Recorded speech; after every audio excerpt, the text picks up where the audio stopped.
दोस्तों नमस्कार। एक और नई कहानी के साथ फिर से हाजिर हुए हैं हम। भगवान हमारे भीतर है।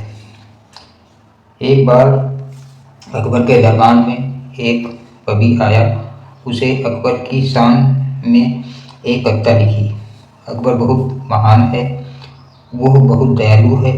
तो सबने कहा यह तो बिल्कुल सच बात है। उसकी कविता सुन कर लोगों उसकी तारीफ करने लगे। तो जब कवि को लगा कि उसकी कविता सब लोगों को पसंद आ रही है, तो उसने फिर एक और कविता बनाई और उसमें राजा की प्रशंसा की और उसकी और तारीफ करने लगे। और जब उसने देखा कि लोग ताली बजा रहे हैं, सब प्रसन्न हो रहे हैं, राजा भी खुश हो रहा है, तो उसने एक और कविता बनाई। ऐसे उसने कई कविताएं बनाई।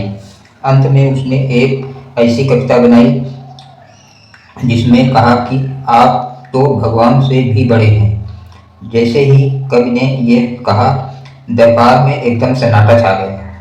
अब कोई कवि की तरफ देखे तो कोई अकबर की तरफ। लोग सोच रहे में पड़ गए कि उन्हें इस बात पर ताली बजानी चाहिए अथवा विरोध करना चाहिए। राजा ने देखा कि कोई ताली नहीं बजा रहा है और सारे दरबार में एकदम सन्नाटा छा सा फैल गया है। तब अकबर ने बीरबल की तरफ देखा और कहा, बीरबल, क्या सचमुच में मैं भगवान से बड़ा हूँ? बीरबल ने कहा, बादशाह, आप मुझे एक दिन का समय दीजिए, मैं सोचकर आपको बताऊंगा।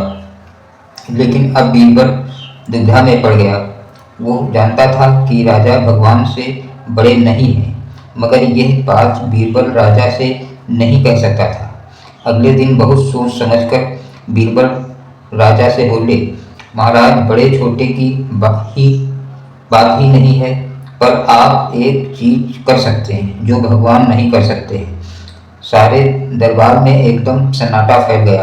अकबर ने कहा, बीरबल, बताओ ऐसा क्या है जो मैं कर सकता हूँ परंतु भगवान नहीं कर सकते? तब बीरबल ने कहा, आप किसी को भी अपने राज्य से बाहर निकाल सकते हैं, परंतु वो जो संसार के पालनहार हैं वो किसी को अपने राज्य से बाहर नहीं निकाल सकते हैं। वो हमारे अंदर ही मौजूद हैं, तो हमें डरने की क्या ज़रूरत है। नमस्कार दोस्तों।